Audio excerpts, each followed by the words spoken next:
La fin du service militaire obligatoire, un service civil pour les appelés et une armée de métier. Le ministre de la Défense lance le débat sur la réforme. Mauvais temps sur la France, nouvelle alerte sur le Gard, l'Hérault, la Lozère, Verglas dans l'Est. Le Conseil des ministres adopte l'ordonnance sur le remboursement de la dette de la sécurité sociale qui sera appliquée dès le mois de février. Les rythmes scolaires, une centaine d'établissements vont faire l'expérience du travail le matin, des activités d'éveil l'après-midi. Championnat d'Europe de patinage, c'est mal parti pour Philippe Candeloro qui a chuté dès sa première prestation. Madame, Monsieur, bonsoir. Vers la fin du service militaire obligatoire pour tous les Français. Le ministre de la Défense, M. Millon, a officiellement lancé le débat. À terme, il y aura sans doute en France une armée de professionnels. Les appelés pourraient effectuer un service civil, civique, national, auquel les jeunes filles pourraient être appelées. C'est donc la fin d'une tradition qui remonte en France à 1798. François Cornet, Jacques Cardoz. Le combat moderne est avant tout une affaire de professionnels. Les technologies guerrières sont de plus en plus sophistiquées et pour servir ces matériels, il faut des hommes formés et entraînés. L'époque n'est plus au grand corps de bataille pour la défense du territoire. La menace du bloc de l'Est a disparu. Désormais, les missions des armées françaises sont orientées vers les théâtres d'opérations extérieures, type Somalie, Rwanda ou Bosnie, qui n'engagent pas les appelés. Quant à la dimension sociale du service militaire, elle n'existe plus. La seconde fonction, qui était une fonction plus sociale, plus citoyenne, de créer un creuset républicain dans lequel on ferait un mélange social, n'existe plus. Il y a ceux qui font le service militaire et qui correspondent à des classes sociales moins favorisées, et ceux qui font un service civil, non militaire, service national mais civil, et qui échappent aux dures exigences du service militaire. Aujourd'hui, un jeune sur trois échappe au service militaire. La baisse des effectifs prévue par la loi de programmation militaire fera qu'en l'an 2000, c'est un jeune sur deux seulement qui serait appelé sous les drapeaux. Mais pourquoi faire? Éternelle question que se sont posées des générations de bidas, pas toujours et pour cause très motivées. C'est un service qu'on doit faire, mais sans plus. Il faut le faire, donc on le fait. Vous faites quoi dans le civil, vous? Métallier soudeur. Et là, vous avez progressé à l'armée ou pas? Non, pas du tout. Là. Je suis pas du tout dans mon métier là. Qu'est-ce que vous allez faire là? Là, on va aller faire un tour d'hélicoptère. On va débarquer, puis on va attaquer une ferme et on va rentrer. Certes, on apprend parfois les techniques guerrières pendant son service militaire. Mais est-ce encore bien utile lorsque l'on sait que de toute façon, la loi interdit d'envoyer les appelés au combat, sauf en temps de guerre, mais il faut bien les occuper pendant 10 mois. Qu'il part. Marche. Au sein des armées et du monde politique, on est conscient que l'heure de la réforme a sonné, qu'il vaut mieux employer les jeunes appelés plus utilement au service de la société et laisser la guerre aux soldats professionnels. Ne vous réjouissez pas trop vite, la fin de la caserne, ce n'est pas encore pour demain. En effet, il s'agit là d'une réforme de longue haleine. À titre d'exemple, les Anglais ont mis 10 ans pour régler ce problème. Cette réforme du service militaire en France provoque évidemment un débat politique qui dépasse les clivages entre les partis. C'est plutôt d'ailleurs une question de génération. Éric Monnier, Alain Poirier.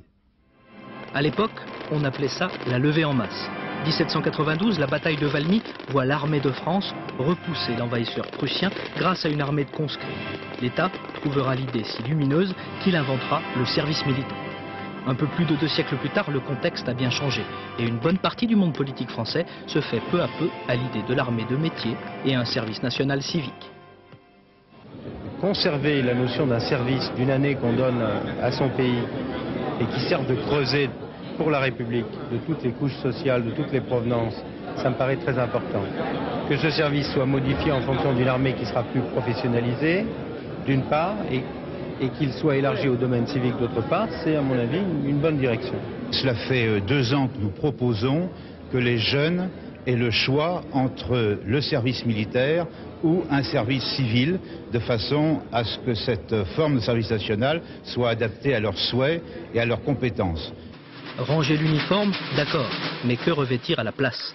La notion de service civil reste pour certains encore très floue. Est-ce qu'on n'est pas en train de confectionner une sorte de corps expéditionnaire permanent à base de professionnels et de renvoyer les appelés, j'allais dire, dans leur but, c'est-à-dire dans des formes de service civil dont on ne voit pas encore très bien lesquelles elles seraient, ni comment ils seraient encadrés, pourquoi on n'y mettrait pas les jeunes filles, etc., etc.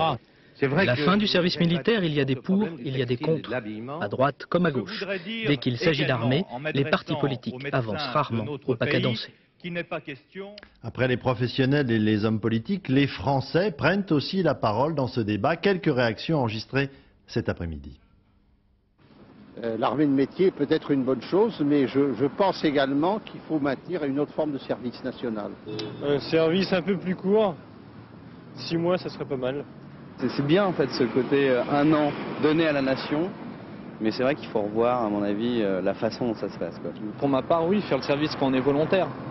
Sur le service obligatoire, bon, c'est vrai que c'est que 10 mois, c'est pas franchement énorme, mais bon, d'un autre côté, sur une année, c'est un gros handicap au niveau professionnel. On a probablement intérêt à avoir une véritable armée de métier et à faire quelque chose d'intelligent par ailleurs aux jeunes. On pourrait peut-être faire un système qui combinerait les deux, avec un système militaire volontaire et après une candidature pour une armée de métier, je sais pas. C'est une erreur monumentale. C'est anti-républicain, antidémocratique. Le service militaire doit être exécuté par tous les jeunes. Autrement, ce ne sont plus des citoyens. Le gouvernement a adopté aujourd'hui en Conseil des ministres les 2 premières ordonnances sur la réforme de la sécurité sociale. La première établit le RDS, un impôt supplémentaire qui sera prélevé sur pratiquement tous les revenus dès le mois de février prochain pour rembourser la dette de la sécurité sociale. La seconde ordonnance, toute une série de contributions au renflouement de la sécurité sociale. Ainsi, l'industrie pharmaceutique versera 2,5 milliards de francs. À l'Assemblée, le débat continue sur le contenu du plan dont certains éléments ont disparu, d'autres retardés. Une discussion qui irrite le gouvernement. Roland Sicard, Bernard Puissosseau.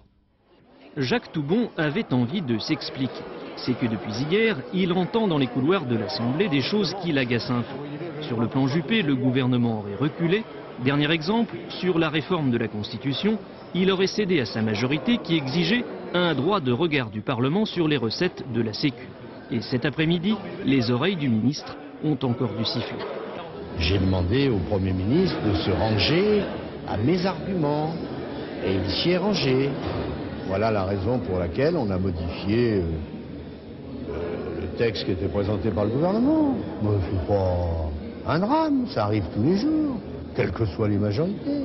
En tout cas, cet après-midi, Jacques Toubon a décidé de se faire entendre. Sur la Constitution et sur le reste, l'esprit de la réforme n'a pas changé, simplement, il a voulu discuter. On demande de la concertation et du dialogue. Quand le gouvernement dialogue et se concerte, et qu'à la suite de ça, par exemple, il modifie telle ou telle mesure de principe qu'il avait définie, mais dont les modalités doivent être étudiées. Il étudie ces modalités avec ses partenaires sociaux et il modifie les mesures qu'il avait prévues. On dit c'est du recul, c'est pas vrai.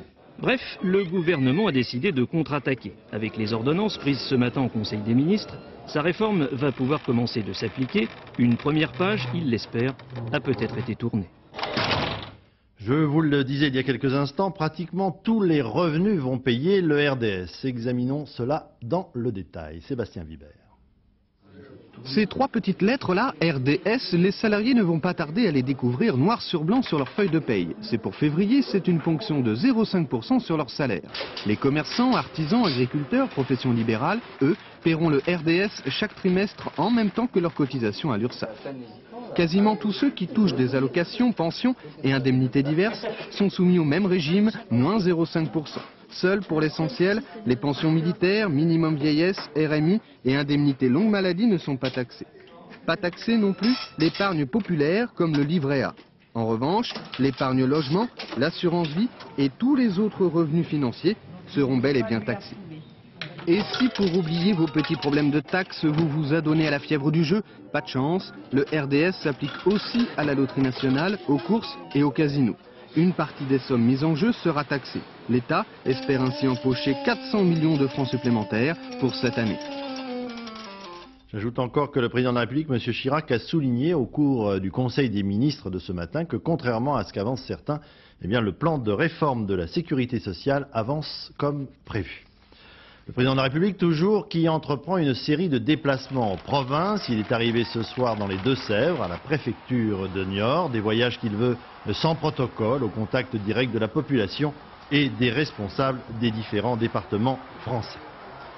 Premier département visité, donc les Deux-Sèvres, où des efforts particuliers ont été menés depuis quelques mois dans le domaine de l'emploi. Guylaine Chenu, Denis Pardon. Niort, c'est 60 000 habitants, c'est mutuel et sa courbe du chômage qui baisse. 13 303 demandeurs d'emploi dans les Deux-Sèvres, soit 17% de moins en un an. La courbe est passée en dessous de la barre des 10%, une courbe objet de toutes les attentions et les analyses et qui semble avoir attiré jusqu'au président de la République. C'est le contraire d'une statistique. C'est des choses vivantes, c'est des choses charnelles. C'est pour ça que nous, on travaille à l'unité. 1 + 1, ça nous va. Si c'est 10, c'est très bien. Si c'est 100, c'est merveilleux. Parce que derrière ces chiffres-là, nous voyons des visages. Oui, bonjour monsieur, Sébastien Cazenave, Chambre des métiers. Il y a quelques mois, la guerre contre le chômage a bien connu une accélération entre simplifications administratives et expériences pilotes. Pour favoriser l'embauche d'un premier salarié, la région, la NPE, l'État et les chambres de commerce s'engagent à assister les entreprises. Jacques Baroton, compositeur de programmes musicaux, embauchera 2 personnes. Seul, il n'aurait jamais osé se lancer dans l'aventure. Un pas difficile, plus psychologique qu'autrement, parce qu'effectivement, si on commence à prendre en charge du personnel, il y a d'autres exigences derrière, il faut pas rater son coup, il faut vraiment que ça fonctionne. Bilan de l'opération en 5 semaines, 25 embauches et 333 promesses. Mais la baisse du chômage, tout le monde en convient, c'est d'abord la bonne santé de quelques entreprises dans le nord du département, entreprises familiales et traditionnelles. Cette année, en 96, nous allons créer à peu près une vingtaine d'emplois. C'est vrai que nous avons donc une croissance exponentielle depuis 4 ans. Quelques entreprises qui embauchent et le chômage qui baisse. Dans les Deux-Sèvres aujourd'hui, la surprise, c'est surtout de se voir cité en exemple. Dans la région, on a le dynamisme plutôt discret. On reconnaît que la recette locale est plutôt bonne, mais qu'elle ne peut pas forcément servir de modèle. En bref, la CGT annonce pour le 11 février prochain une journée d'action dans toute la France, notamment contre le plan Juppé de réforme de la sécurité sociale. Débat interne à la CFDT, les adversaires de Mme Notat n'ont pas obtenu la tenue d'un congrès extraordinaire du syndicat pour remettre en cause sa politique et sa position de secrétaire général. Et puis l'ancien ministre de l'économie et des finances, M. Alain Madelin, a annoncé aujourd'hui qu'il briguait la présidence de l'UDF à la place de M. Giscard d'Estaing. M. Léotard déclare ce soir qu'il y aura d'autres candidats. L'actualité internationale, le président américain Bill Clinton au secours de sa femme. À l'occasion de son discours sur l'état de l'Union la nuit dernière, il lui a rendu hommage, un hommage appuyé, alors qu'elle s'apprête à être entendue par une commission d'enquête à propos d'un vieux scandale immobilier. Philippe Biassot. Au tout début de son discours, Bill Clinton a donné le ton en parlant de l'importance de la famille, un soutien marqué et remarqué. Avant de commencer, je voudrais remercier ma propre famille et remercier celle qui m'a appris plus que n'importe qui pendant 25 ans sur l'importance de la famille et des enfants. Une femme formidable, une mère magnifique et une grande première dame. Merci. Il est vrai que la première dame des États-Unis est soutenue à bout de bras par son mari. Elle fait face. Elle n'est pas du genre à raser les murs et elle se rendra de son plein gré devant le grand jury qui a des questions à lui poser sur une affaire immobilière à laquelle elle a collaboré en qualité d'avocat bien avant l'élection de son mari. À la fin de l'affaire, les Américains vont savoir que rien n'a été dissimulé. Nous n'avons rien fait qui puisse léser qui que ce soit. Nous avons essayé, peut-être pas aussi bien qu'on aurait dû, de répondre aux questions des gens. Et nous allons continuer de notre mieux. On lui reproche, dans le cadre de la faillite des lotissements White-Whiter, d'avoir été largement indemnisé avec l'argent du contribuable.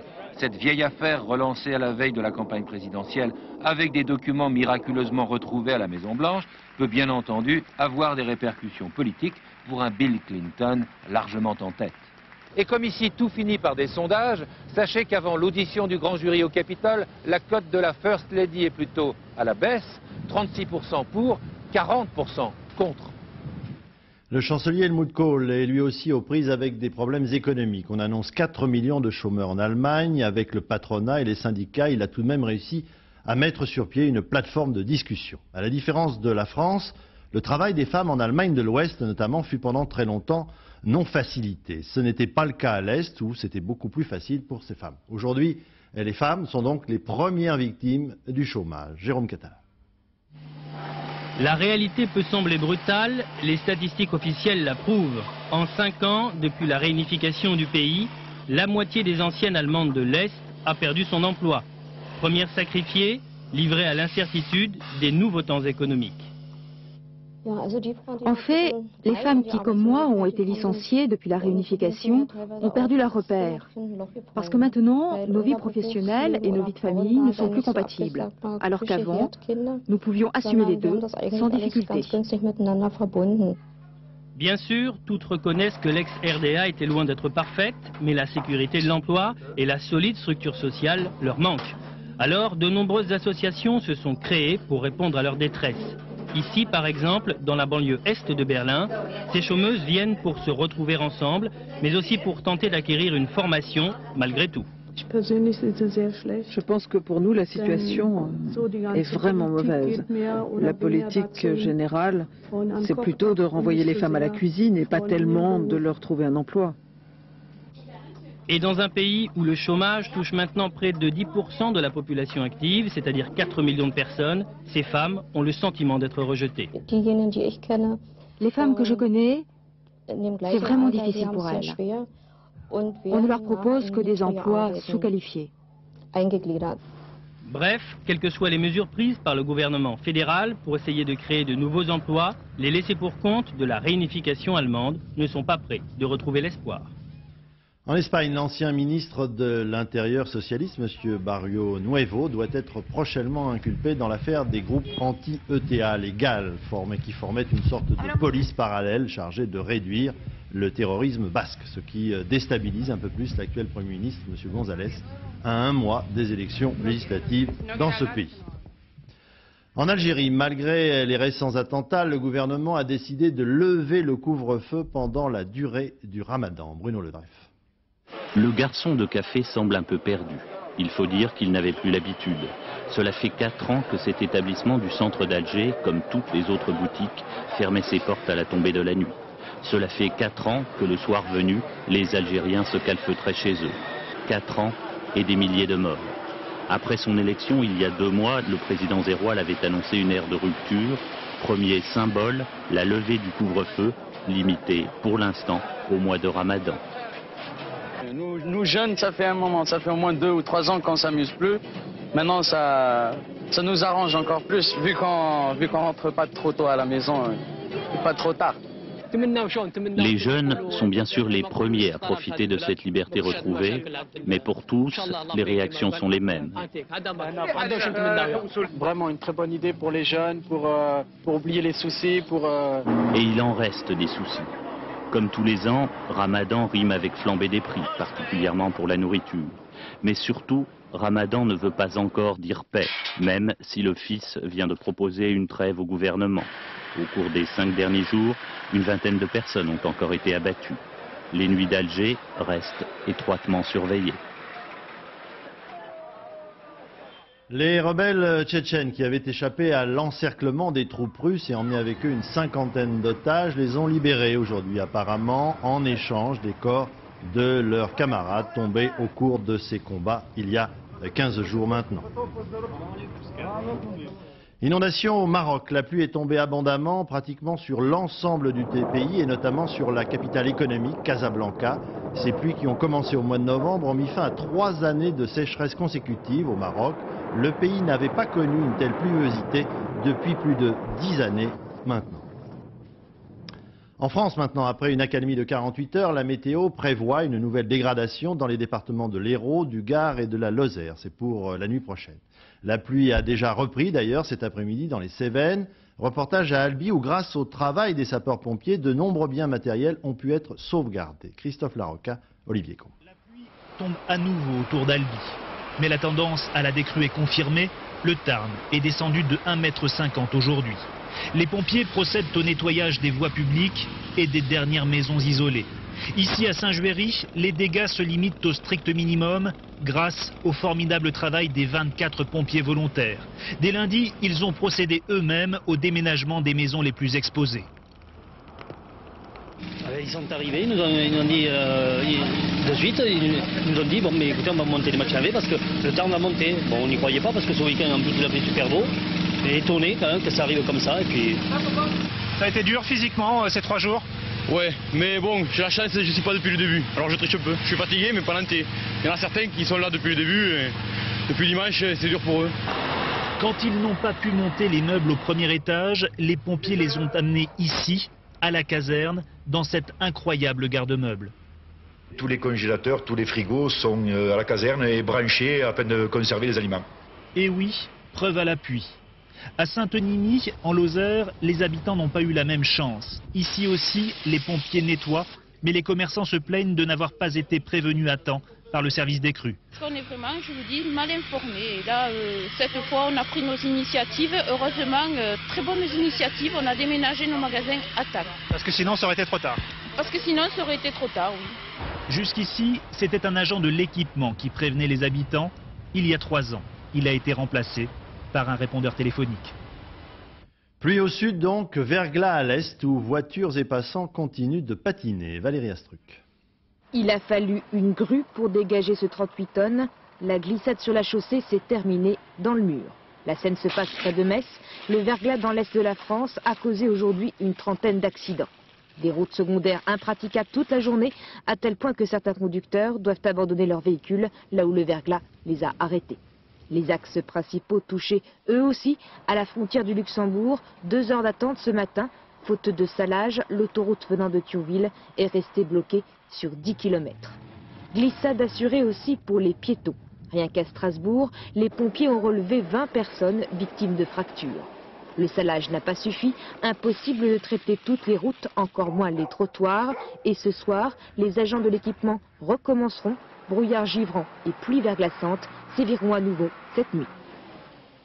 L'année dernière, le département des Ardennes avait, souvenez-vous, particulièrement souffert des inondations, notamment la commune de Wax qui avait été envahie par les eaux de la Meuse. 1 an plus tard, constat sur les travaux qui ont été engagés pour réguler les eaux du fleuve. Thierry Curtet, Frédéric Delarue. La Meuse, véritable baromètre du moral des Ardennais. À Warcq, le village le plus touché l'année dernière, on surveille la rivière menaçante à la moindre pluie. Pour le moment, ça va. Mais la Meuse a laissé de cruels souvenirs. Cette année, l'eau elle monte à peu près jusqu'ici, à ce niveau-là. On est encore un petit peu dans l'angoisse cet hiver. Pourquoi vous êtes dans l'angoisse? Parce qu'on s'attend toujours à une catastrophe. Personne ne se plaint des indemnités versées par les assurances. Et pourtant, tous les appartements n'ont pas été refaits depuis que l'eau s'est retirée. Les locataires s'en vont. Il y en a beaucoup, des personnes âgées qui sont parties. Parce que il y en a beaucoup qui sont partis dans le centre-ville, en HLM, tout ça. Ceux qui n'étaient pas propriétaires, en quelque sorte. L'un des 2 ponts de la commune a été ébranlé par la violence du courant. Warcq a dû attendre 1 an avant de voir les travaux commencer. Sur la Meuse elle-même, on a aménagé les canaux qui détournent une petite partie de l'eau. Et là, les travaux étaient prévus depuis 4 ans. Les travaux qui ont été entrepris permettent de gagner 45 à 50 cm d'eau. Lorsque les maisons ont eu, pour certaines, plus de 2 mètres d'eau, il est certain que c'est insuffisant. Par contre, c'est la démonstration que l'on peut faire reculer les phénomènes naturels. Si les mêmes conditions météo se reproduisent cette année, les conséquences seront donc probablement identiques. L'ampleur des travaux, dragage, création de lacs artificiels n'expliquent qu'en partie cet état de fait. Les lourdeurs administratives et les rigueurs budgétaires sont autant d'obstacles. Mais à Warcq, on se souvient que l'on a connu 2 crues du siècle en 2 ans. À chaque jour, sa nouvelle révélation dans le dossier du mauvais fonctionnement de l'ARC, l'association de recherche sur le cancer. Aujourd'hui, sur la sellette, les transactions immobilières du président Jacques Rosemary. Pascal Doucet-Bon, Patrice Velay. La villa s'appelle Les Mouettes, elle a vue sur la mer et elle est luxueuse comme la plupart des maisons du quartier. Selon le quotidien Libération, Jacques Rosemary l'a acheté un peu plus de 3 700 000 francs en 92. Il l'a revendue en viager en octobre dernier, après travaux, avec une plus-value de 2 millions de francs. L'acheteur est un homme d'affaires belge de 37 ans, Jacques Litvak. Cet homme a pris il y a peu une participation dans Distribleu, holding qui contrôlait encore récemment les principaux prestataires de l'ARC. Mais Jacques Litvak ne se dit pas proche de Jacques Rosemary, ne pense pas avoir payé trop cher la villa et nie tout lien d'intérêt avec l'ARC. Nous avons exigé qu'avant de prendre notre participation, toute société ayant directement ou indirectement des relations avec l'ARC n'ait plus rien à voir dans le groupe Distribleu. Avant la villa de Bandol, Jacques Rosemary possédait cette autre maison, à Riant. D'après le Nouvel Observateur, il l'a acheté 1 600 000 francs en 84 pour la revendre 8 ans plus tard avec une grosse plus-value, 3 millions de francs, après de gros travaux d'aménagement. Là encore, l'acheteur semble être un proche de l'Ark. Il s'agit de l'organisateur des voyages de Jacques Crozemarie aux États-Unis. De son côté, Jacques Crozemarie a fait connaître son intention de poursuivre en diffamation Libération et le Nouvel Observateur et nie toute collusion avec des prestataires de l'Ark. Il déclare avoir acheté ses villas sur sa fortune personnelle. Demain, il devra faire face au conseil d'administration de l'Ark qui devrait entériner sa démission. Les suites seront d'ordre judiciaire. Succès pour la diffusion sur Internet du livre interdit Le Grand Secret, écrit par le médecin de François Mitterrand, le docteur Gubler. Aujourd'hui, on a atteint les 200 demandes à la seconde au milieu de la journée. Suite du procès des vigiles de Sartrouville qui avaient abattu un jeune homme sur le parking d'une grande surface, c'était en 1991. Au centre des débats, la formation des vigiles et leurs compétences exactes. Dominique Verdeillan, Gilles Debler. Un dossier lourd, 5 ans d'instruction, 3 jours d'audience et toujours le même malaise. Car petit à petit, la cour d'assises des Yvelines découvre le flou qui existe derrière le terme vigile. On ne devient pas vigile par vocation, mais parce qu'on ne trouve rien d'autre, avoue un témoin. Contredit par les expertises balistiques, Kamel Zouabi, l'auteur présumé du tir mortel, cherche à passer pour le vigile armé malgré lui. Il parle d'accident, ce qui choque profondément la famille de Jamel et les jeunes de Sartrouville présents dans la salle. Même décalage entre la théorie et la pratique quand Mostefa, le chef de groupe, définit son rôle. Le vigile doit être correct, poli, maîtriser ses nerfs et appeler la police en cas de problème. Dans les faits, il est question de batte de baseball et d'une police plutôt absente. Quant à l'arme du crime, elle n'a pas été retrouvée. Elle a simplement été identifiée. Il s'agit d'un fusil à pompe qui, selon les accusés et l'accusation, aurait été prêté au vigile par le centre commercial Euromarché dans le seul but d'effectuer des rondes de nuit dans les entrepôts. Une arme qui, précise aujourd'hui un expert en balistique, est en vente libre dans les grandes surfaces. Demain, la justice entendra les directeurs de l'hypermarché et de l'agence de sécurité, mais comme simples témoins. On estime qu'il y a encore aujourd'hui environ 30% des agents de sécurité, des vigiles donc, qui ne reçoivent aucune formation spéciale. Reportage dans une société de gardiennage qui, elle, forme ses employés. Agnès Varamian, Pierre-Laurent Constant. Maître chien, Laurent Vidal, 27 ans, a été recruté il y a un mois par cette société de surveillance. Auparavant, dans une autre société, il a reçu 4 jours de formation générale sur ses droits face aux délinquants. On a juste à dissuader la personne uniquement. Voilà. Aucun droit de l'interpeller? Aucun droit de l'interpeller, ni faire mordre le chien, ni juste faire aboyer le chien pour lui faire peur et qu'il s'en aille, c'est tout. Pendant leurs 3 mois d'essai, les jeunes recrutés suivent dans cette entreprise une formation d'1 semaine. De la théorie, articles du Code de procédure pénale, tenue de main courante, sans emploi, tous bacheliers, c'est souvent leur premier travail. Comment se comporter si l'on surprend quelqu'un en flagrant délit de vol? Selon la théorie, il faut prévenir la police, mais si cela tourne mal... Je ne suis pas toute seule quand même dans le magasin. Il y a des supérieurs, il y a des lois. Et puis... Il y a toujours un recours. Moi, je ne vais pas aller me battre. En plus, je suis femme, donc... On ne peut pas se permettre, passez mon expression, de l'assommer, de le jeter à terre et d'attendre la police assis dessus, si je puis dire. Les embauchés l'apprennent ici, ils n'ont pas le droit de porter une arme. Cette formation de 32 heures est obligatoire, mais les contrôles peu fréquents. Depuis 15 ans que cette entreprise existe, nous avons été contrôlés une fois après 1 an d'existence, et donc depuis 14 ans, nous n'avons plus jamais été contrôlés. Plus de 2000 entreprises travaillent sur le marché de la sécurité. Obstacle à la formation, toutes connaissent un taux de rotation de leur personnel entre 20 et 30%. Le maître chien demande le responsable de sécurité. Le salon du marketing direct vient de s'ouvrir, une activité qui nous concerne tous dans la mesure où les courriers de publicité personnalisés encombrent souvent nos boîtes aux lettres, sans parler des coups de téléphone. Pourtant, il ne faut pas croire qu'il s'agit là d'une activité débridée, c'est un système commercial très perfectionné. Laurent Bailly, Michel Levasseur. Les mailings, tout le monde connaît. On a tous été un jour plus ou moins agacés par ces offres commerciales qui arrivent comme par miracle à notre nom dans la boîte aux lettres. Mes enfants sont contents de recevoir du courrier personnalisé. Eux sont encore contents. Mais moi, je veux dire que j'en ai marre. J'en ai marre. Et il y en a de plus en plus, tous les jours. Annuaires, questionnaires, fichiers des cartes grises, abonnements, etc. Tout cela permet de recueillir un maximum d'informations sur nos habitudes. Une vraie mine d'or pour certaines sociétés comme celle-ci, où l'on possède 2 milliards de données sur 2 millions de foyers. Succès et surtout location garantie auprès des entreprises qui veulent cibler un public bien précis.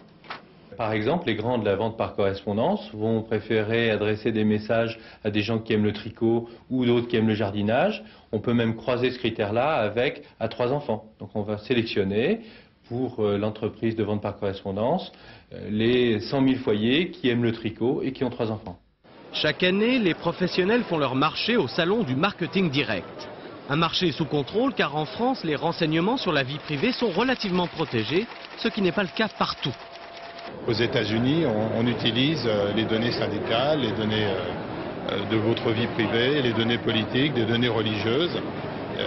Il y a même un certain nombre d'associations religieuses qui louent, qui vendent leurs fichiers et qui en font un business. Nous nous attachons à ce qu'il ne soit pas collecté ce qu'on appelle de données sensibles dans notre jargon, c'est-à-dire des données qui sont particulièrement protégées relatives à la santé, aux mœurs, aux opinions politiques, aux convictions religieuses. Et si le ras-le-bol est trop fort, on peut toujours se faire rayer des grands fichiers en écrivant à l'Union du marketing direct à Paris et en s'inscrivant sur la liste orange de France Télécom. C'est gratuit. Demain, le ministre des Sports, M. Guidru, va lancer une nouvelle série d'expériences pour tenter de changer en France les rythmes scolaires. 100 nouveaux sites ont été choisis, notamment dans les banlieues difficiles. Il s'agit d'alterner travail le matin et activité d'éveil l'après-midi. Exemple, l'école primaire d'Evry, en Ile-de-France. Chantal Quimerlin, Alain Poirier. Rangez vos affaires. Midi et demi, la classe est finie. On range les trousses et les cahiers dans les cartables. Il est temps de passer à autre chose pour l'après-midi. Je vais faire de la natation. Sport collectif et baseball. Je fais la musique et la piscine. Tennis de table. La flûte à bec. Piscine et atelier scientifique. Enfin, c'est normal. Et du hockey aussi. 15 activités chaque après-midi. Au choix de chacun. Des sports et de la culture, tout ce qu'on n'a pas à la maison. Forcément, une école comme celle-là, ça plaît. Ça me défoule, ça me repose le soir et le lendemain, je peux mieux travailler. Ici, on l'a compris il y a 4 ans. Pour se battre contre l'échec scolaire, la violence, l'absentéisme, pour mieux encadrer les enfants, l'école primaire devait revoir sa leçon de pédagogie traditionnelle et s'adapter. Le pari est gagné. Nous avons des enfants qui se déplacent dans le quartier sans créer de perturbations, dans le calme, qui peuvent assister à un spectacle sans se faire remarquer. Et tous les intervenants qui travaillent avec nos enfants le constatent. Une seule école modèle sur les 5 que compte ce quartier difficile d'Evry, c'est peu. Mais c'est le seul effort qu'a pu se permettre la mairie. L'expérience coûte cher par enfant. L'école qui est juste de l'autre côté, c'est 4 300 francs à peu près. Ici, l'enfant coûte 6 300 francs, entre 6 300 et 7 000 francs selon les années. Devenir site pilote apportera de nouvelles subventions et on l'espère ici de nouveaux espaces. Ce serait un rêve que de faire du hockey sur gazon ou sur glace et non plus sur du goudron. Une autre expérience, les taxis à 15 francs la course. C'est possible. C'est une initiative qui vient de se concrétiser dans le district de Fourgères, en Ille-et-Vilaine. Il s'agit de compenser l'absence de transport en commun en campagne. Les premiers bénéficiaires sont les personnes âgées. Jérôme Laurent, Michel Hiver. Aujourd'hui, Louis et Joséphine Boivant ont décidé de rendre visite à des amis. Souffrant du cœur, Louis ne conduit plus depuis 8 ans. Pour ce couple de retraités, être dépendant, c'est un petit peu la galère. Alors plus question de déranger les voisins. Désormais, quand ils veulent se déplacer, ils font appel à l'un des 6 artisans taxis du district de Fougères. On va chez le client, chez lui, mais on l'amène où c'est qu'il nous dit, soit à Fougères faire ses courses, soit dans une autre commune du district. Et puis le client, lui, ne paye que 15 francs.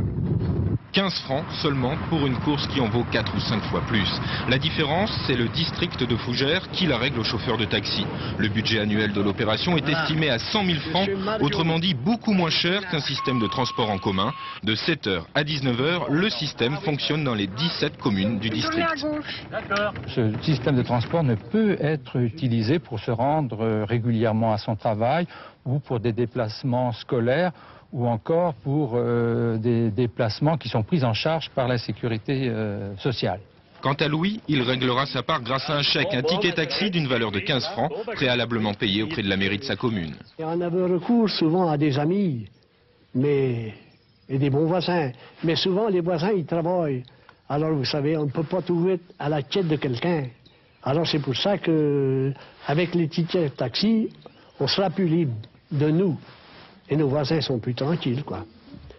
Pour bénéficier du ticket taxi, aucune condition d'âge ou de ressources ne sont demandées. Les initiateurs du projet se donnent 1 an pour l'imposer définitivement. Le sport avec d'abord le tennis internationaux d'Australie. Agassi s'est qualifié pour les demi-finales en battant son compatriote américain Jim Courier en 5-7. Il rencontrera Michael Chang dans l'autre demi-finale. On retrouvera l'Allemand Boris Becker et l'Australien Mark Woodford.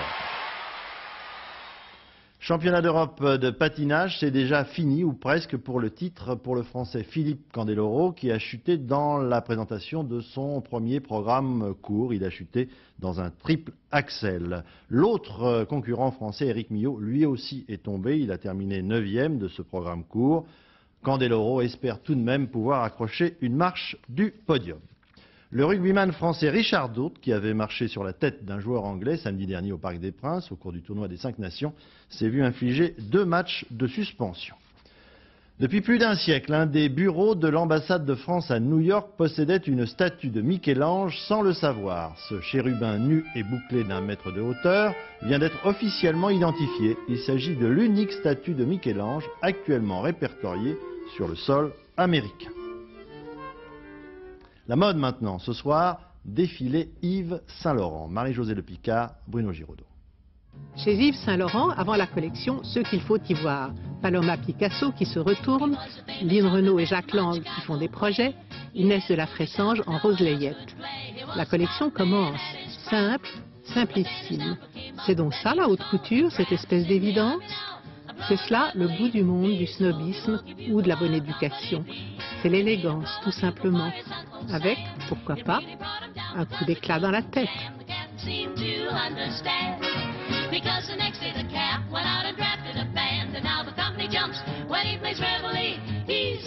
Une Lorraine Bacal d'aujourd'hui en veston pied de poule et pantalon noir. Des turbans, années de guerre.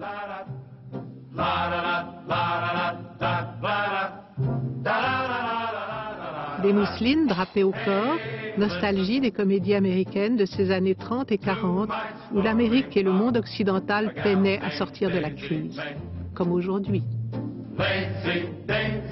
Aujourd'hui, la collection et la mode balancent entre le charme rétro et le short contemporain. Et la mariée, une Ophélie, couronnée de myrte, d'oranger et peut-être même d'amour heureux. Suite au prochain numéro. Dans quelques instants, la météo, Nathalie Riouet, 20h50, Au-delà du désespoir, le téléfilm de ce soir, avec Hugh Grant et Julie Andrews. 22h35, Bas les masques, Mireille Dumas. 23h50, le dernier journal, présenté par Philippe Lefebvre. Demain à 13h, Patrick Chêne. Demain soir, à 20h, le journal, bien entendu. 20h15, Jean-Marie Le Pen, d'invité spécial. Je vous souhaite une excellente soirée sur notre chaîne et je vous dis à demain. Bonsoir.